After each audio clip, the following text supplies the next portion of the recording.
오늘 말씀을 보면 기독교에서 말하고자 하는 핵심적인 단어들이 나옵니다. 20절에 하나님의 의라는 단어와 21절에 너희 영혼을 능히 구원할 바라는 말씀입니다. 하나님의 의와 구원은 우리가 하나님으로부터 부여받는 믿음의 결정적인 원인입니다. 믿음으로 말미암아 하나님의 의가 충족되고 그 의가 있어야만 하나님께 구원을 받기 때문입니다. 그런데 이러한 것들은 우리 스스로 가질 수 없고 채울 수도 없으며 더더군다나 이룰 수도 없는 것들입니다. 우리가 이 구원을 받을 수 있었던 단 하나의 이유는 말씀이신 예수 그리스도께서 우리 가운데 오셔서 우리에게 믿음을 주셨기에 가능한 것이었습니다. 그러니까 예수 그리스도의 은혜로 사람이 마음으로 믿을 수 있게 되어 의에 이르고 또한 입으로 고백해서 구원에 이르게 된다는 것입니다. 그러니 우리에겐 이 성경 말씀보다 더 중요한 것은 없습니다. 우리는 이 말씀으로 구원에 이르게 되었습니다. 야고보 사도의 표현을 빌리자면 진리의 말씀으로 하나님께서 우리를 낳으셨다라는 것입니다. 본문 18절입니다. 그가 그 피조물 중에 우리로 한 첫 열매가 되게 하시려고 자기의 뜻을 따라 진리의 말씀으로 우리를 낳으셨느니라. 그러나 이 말씀이 모든 사람에게 주어졌다는 것은 아닙니다. 온갖 좋은 은사와 온전한 선물은 오직 믿는 자들, 하나님의 백성들만 받을 수 있기 때문에 우리를 진리의 말씀으로 낳으셨다라는 말 또한 하나님께서 택하신 자들에게만 유효합니다. 이를 신학적인 용어로 중생이라고도 합니다. 죄와 허물로 죽었던 우리를 진리의 말씀으로 거듭나게 하셨습니다. 우리가 아직 죄인되었을 때에 하나님께서 우리를 사랑하신 그 사랑으로 우리는 구원을 받았습니다. 그로 인하여 우리가 예수 그리스도로 새로운 피조물이 되었고 이제 우리의 옛 자아의 결과였던 사망의 길에서 벗어나 우리는 하나님의 재창조에 들어서게 되었습니다. 이처럼 우리는 말씀이 없이 거듭날 수 없었고 말씀으로만 구원의 사실을 확신할 수 있습니다. 야고보 사도는 바로 이 말씀을 깨달아야 한다라고 우리에게 알려주고 있습니다. 만약 이것이 선행되지 않는다면 우리는 여전히 야고보서 1장 15절의 말씀처럼 욕심이 잉태한 즉 죄를 낳고 죄가 장성한 즉 사망을 낳는다라는 말처럼 여전히 우리는 사망의 길을 걷고 있을 것입니다. 사람들은 숨쉬고 움직이는 것을 보며 서로를 살아있는 자라고 여기겠지만 실상 그들은 죽어있는 자들입니다. 그는 허물과 죄로 죽었습니다. 그러니 죽어있는 자들에게서 나올 것이 무엇이겠습니까? 당연히 죽은 것밖에 낼 것이 없습니다. 그러나 하나님으로부터 난 자들은 그렇게 사망의 길로 가지 않습니다. 죽어있는 것을 내지도 않습니다. 18절을 보니 우리로 한 첫 열매라라고 말씀하셨습니다. 여러분, 죽은 나무는 절대로 열매를 맺을 수 없습니다. 썩은 가지에 어찌 열매가 맺히겠습니까? 나무의 열매가 주렁주렁 달리려면 나무가 살아 있어야 합니다. 반대로 나무의 열매가 열렸다는 것은 곧 살아 있다라는 증거가 됩니다. 우리가 열매라는 사실은 곧 죄에 대하여 죽고 의에 대하여 살아 있다는 말씀입니다. 하나님께서 우리를 의롭다 하셔서 우리로 첫 열매가 되게 하셨습니다. 야고보 사도는 바로 이 점을 강조한 것입니다. 혹자들은 야고보서가 행위를 강조하는 책이기 때문에 은혜와 동떨어진 말씀이라고 주장하지만 야고보 사도의 글을 자세히 읽어보면 결코 그렇지 않습니다. 야고보 사도는 때론 문장마다 특정한 단어를 사용하여 믿는 자와 믿지 않는 자를 구별하고 있기 때문입니다. 15절과 18절을 예로 들면 사도는 나아졌다라는 단어로 믿는 자들과 믿지 않는 자들을 구분하고 있습니다. 믿지 않는 자들은 욕심으로 나아졌고 믿는 자들은 진리의 말씀으로 나아졌습니다. 또한 욕심으로 나아진 자들은 죄와 사망, 즉 죽은 것을 낼 수밖에 없고, 진리의 말씀으로 나아진 자들은 열매, 즉 살아있는 것을 맺게 된다라고 말씀하고 있습니다. 이처럼 야고보 사도는 행위만을 이야기하지 않습니다. 반드시 행위를 이야기할 때는 그 전에 성도들이 어떠한 사람들인지를 깨닫게 해줍니다. 그래서 우리는 야고보 사도의 의도를 잘 파악해야만 합니다. 그렇지 않으면 행위가 믿음보다 항상 앞서게 됩니다. 하지만 사도는 행함을 말할 때 항상 말씀과 믿음을 먼저 말하고, 그 말씀과 믿음이 무엇이냐? 우리를 변화시키고 이전과는 다른 생각과 판단과 선택을 하게 만들지 않느냐라고 우리에게 외칩니다. 그것이 말씀의 일하시며 믿음 안에 있는 지성의 결과물이기 때문입니다. 그리고 그 상태에 멈춰 있는 성도들에게 너희는 지체하지 말고 앞으로 나아가야 한다는 것을 친절하게 설명해 주기도 합니다. 그것도 구체적으로 조목조목 자세하게 알려줍니다. 오늘 본문도 마찬가지입니다. 사도는 성도들에게 명령을 하기에 앞서 내 사랑하는 형제들아 너희가 알지니 라고 말하고 있습니다. 이 말씀은 앞서 말씀한 하나님의 뜻을 따라 진리의 말씀으로 우리를 낳으셨다라는 것을 너희는 반드시 알고 있어야 한다라는 의미입니다. 또한 형제들아 라는 단어를 사용하여 우리에게 하나님의 백성, 자녀라는 인식을 일깨워 줍니다. 형제들은 단순한 친족을 의미하지 않습니다. 또한 주변 친구들, 또한 지인을 얘기하는 것도 아닙니다. 야고보 사도가 말하는 형제들은 언약 백성들을 총칭하는 것으로서 유대인이나 이방인들 중 예수 그리스도를 주라 시인하는 모든 사람들을 일컬어 형제들아라고 말하는 것입니다. 그래서 야고보서의 편지에 시작하는 인사말에 흩어져 있는 12지파에게 문안한다라고 하였던 것입니다. 12지파는 우리가 잘 아는 것처럼 하나님께서 택하신 자들을 의미하며, 문안하다라는 단어는 기쁨을 말하는 단어로서 우리가 동일한 기쁨에 동참하고 있음을 나타내는 단어입니다.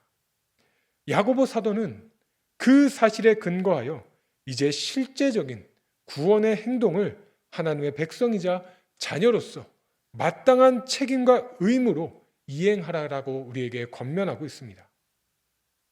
그래서 야고보는 유대인들에게 잘 알려져 있던 한 격언을 인용하여 말을 이어갑니다. 듣기는 속히 하고 말하기는 더디하며 성내기도 더디하라. 이 말은 구약의 잠언과 전도서 그리고 외경에도 기록될 만큼 유대인들 사이에서 유명한 격언입니다. 우리가 생각하기에도 이 말은 아주 유익한 것 같습니다. 기독교 복음의 전파를 생각할 때 더더욱 깊은 의미가 담겨 있음을 알게 합니다. 18절에 하나님께서 우리를 진리의 말씀으로 낳으셨다라고 하셨는데, 복음은 이처럼 말씀을 듣는 것부터 시작됩니다. 믿음은 들음에서 나옵니다. 그리고 복음은 믿음으로 말미암아 의를 이루게 됩니다. 우리에게 듣는 것은 필수 불가결한 것이며, 그럴 때 듣는 것을 즉시 듣고 지체하지 말고 받으라는 것입니다. 옛 유대인들은 듣는 것을 단순히 귀로 듣는 것만을 말하지 않았습니다. 그들은 항상 들을 때에 자연스러운 현상으로 순종을 덧붙입니다. 말씀과 순종은 따로 뗄래야 떼어낼 수 없는 것입니다. 한마디로 들을 때에 즉시 순종하겠다라는 마음을 가지라는 것이죠. 예를 들어 아브라함이 하나님으로부터 이삭을 번제로 드리라는 명령을 받고 난 후 아침 일찍부터 준비하고 이삭을 데리고 지시하는 곳으로 갔던 것과 같이 순종은 바로 그러한 것입니다. 말하는 즉시 행동으로 옮기라는 것이죠. 그것이 듣기는 속히 하라는 말의 의미입니다. 우리 주님께서도 말씀을 들음으로 생기는 믿음과 그 믿음에서 나오는 순종을 같은 의미로 우리에게 말씀하셨습니다. 요한복음 3장 36절입니다. 아들을 믿는 자에게는 영생이 있고 아들에게 순종하지 아니하는 자는 영생을 보지 못하고 도리어 하나님의 진노가 그 위에 머물러 있느니라. 분명 예수님께서도 믿는 것과 순종하는 것을 같은 선상에 놓고 영생을 말씀해 주십니다. 이는 야고보 사도가 권면하는 것처럼 믿음은 행함으로 증명되어야 한다는 것입니다. 그럴 때 우리가 가장 먼저 해야 할 것은 바로 하나님의 말씀을 듣는 것이다 라고 야고보 사도는 우리에게 권면하고 있는 것입니다. 그런데 여기서 한 가지 주의해야 할 점이 있습니다. 그것은 사람의 말도 듣기를 속히 해야 하는가라는 점입니다. 사람은 대부분 말을 할 때 자신들의 유익을 고려하고 주관적인 판단에 근거한 말을 합니다. 그래서 그들의 말을 속히 듣다 보면 그들과 함께 어리석게 될 뿐이죠. 자신이 말을 할 때에는 더디게 하고 남의 말을 잘 경청하라는 일반적인 잠언처럼 오늘 말씀을 들을 수도 있지만 사람의 말을 민첩하게 들으라는 말은 항상 옳은 것이 아니기 때문에 조심스럽게 해석해야 합니다. 그리고 이 말씀이 사람의 말보다 근본적인 하나님의 말씀이라는 결정적인 이유가 있습니다. 그것은 18절과 21절에 나타나는데 진리의 말씀과 구원할 바 마음에 심겨진 말씀이라는 것에 있습니다. 이 표현은 절대적으로 하나님의 말씀을 지칭합니다. 이 세상의 진리는 오직 하나님께로부터만 나오게 됩니다. 그 외의 진리란 존재하지 않습니다. 그러므로 이 말씀은 하나님의 말씀에 대한 격언으로 생각해야 합니다. 야고보 사도는 하나님의 말씀이 너에게 어떻게 전달되어지며 그 말씀을 지체하지 말고 민첩하게 들으라고 권면하였습니다. 다만 하나님의 말씀에 대한 적용적인 부분에서 사람들과 대화할 때 내 말을 주장하기에 앞서 다른 사람의 말을 잘 듣는 것이 좋다라고 생각할 수는 있을 것입니다. 하지만 그 이상은 위험할 것입니다. 계속해서 사도는 너희 말을 더디게 하라라고 권면합니다. 여기에서 더디하며라고 번역된 단어는 둔하다라는 의미입니다. 단지 말을 할 때 천천히 하라는 뜻은 아닙니다.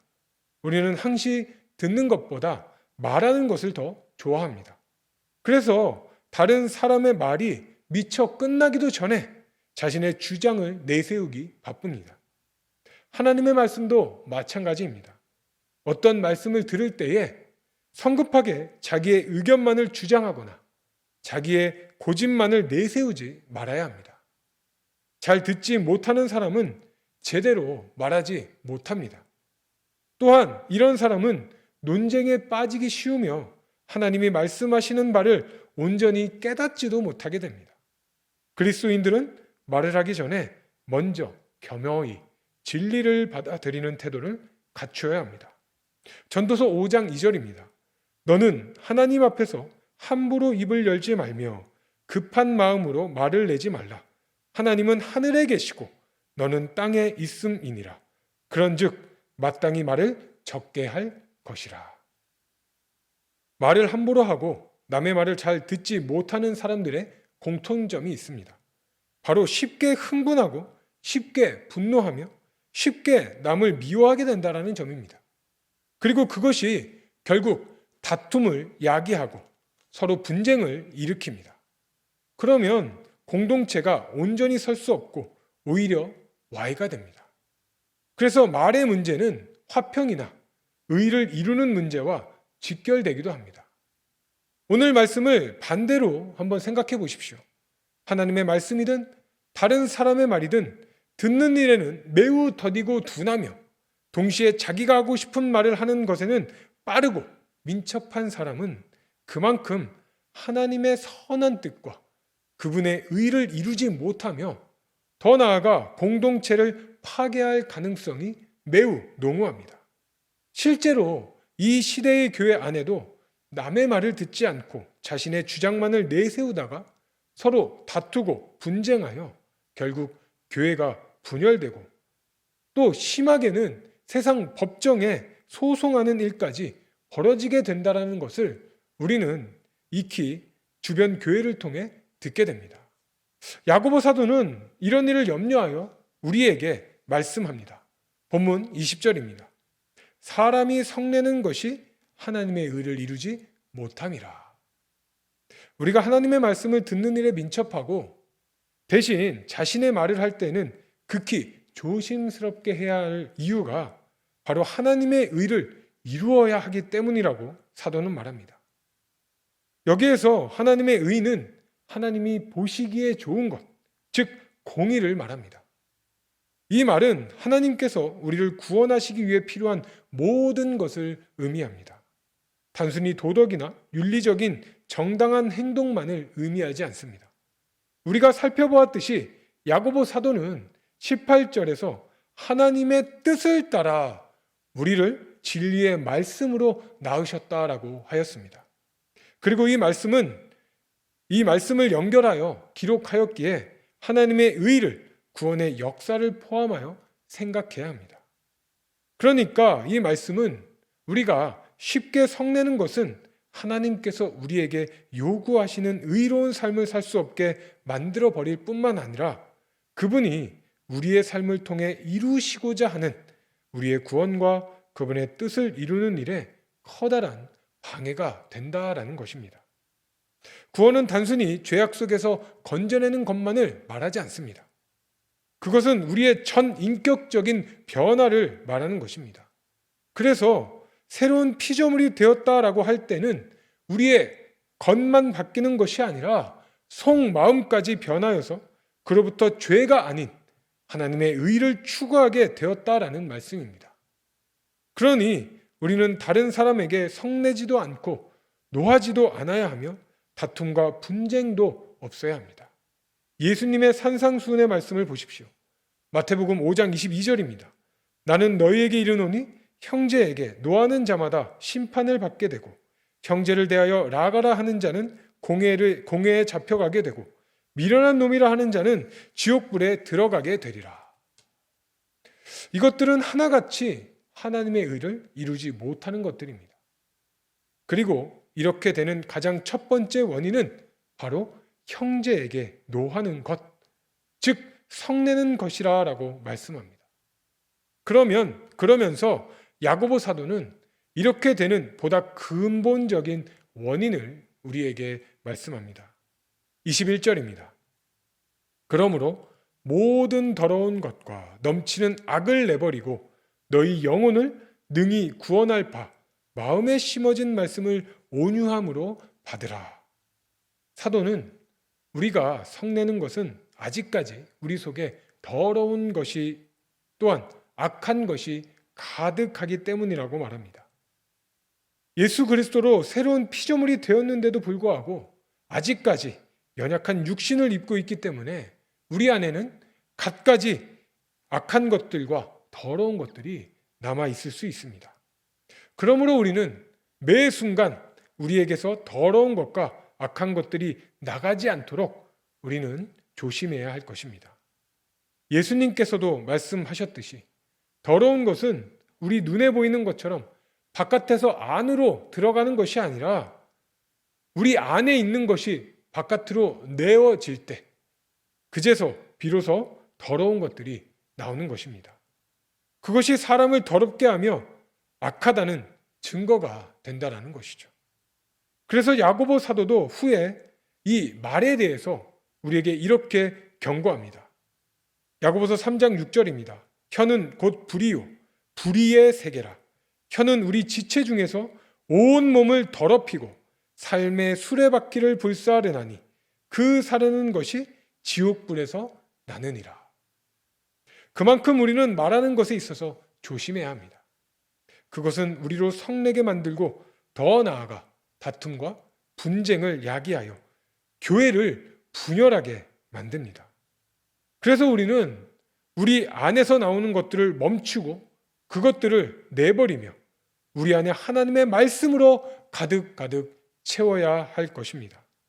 하나님의 말씀은 우리를 구원하기에 조금도 부족함이 없습니다. 우리로 예수 그리스도의 장성한 분량에 이르기까지 우리를 계속해서 성령 안에서 인도할 것입니다. 그리고 무엇보다도 우리가 무슨 생각과 또한 무슨 의도를 하고 있는지 정확하게 판단할 수 있도록 말씀이 우리를 도와줍니다. 그러므로 우리는 말씀을 들을 때에 반드시 온유한 마음으로 받아야만 합니다. 여기에서 온유한이란 거칠고 불같은 기질을 통제함으로써 누그러진 마음의 상태를 말합니다. 온유한 자만이 말씀을 받아 하나님의 나라를 기업으로 받을 수 있습니다. 그리고 마음에 심어진 이란 뜻을 원어로 보면 그 의미는 가르침을 통해 심겨졌다라는 말입니다. 그러니 교회에서 성경 공부를 하면 반드시 참여하십시오. 왜냐하면 마음에 심겨지려면 가르침을 받아야 하기 때문입니다. 반드시 우리는 가르치는 자가 있어야 말씀을 마음에 심길 수 있다라는 것이죠. 물론 우리가 말씀을 읽을 때에 성령을 통해서 그 말씀을 온전히 받아들일 수 있을 것입니다. 그러나 우리가 아직 그 말씀에 대한 지식이 부족하기 때문에 이 말씀을 연구하는 자들로부터 우리는 가르침을 받아야 할 것입니다. 그렇기 때문에 우리가 드리는 매 주일 또한 수요 기도회 또한 새벽 기도회마다 말씀을 듣는데 그 말씀을 들을 때마다 우리는 그 말씀을 귀담아 들어야 함을 알게 됩니다. 그래야만 우리의 마음에 하나님의 말씀으로 가득 채울 수 있고 또한 잘 들어야지만 그 말씀이 과연 그러한가 아닌가 우리는 확인할 수 있고 분별할 수 있기 때문입니다.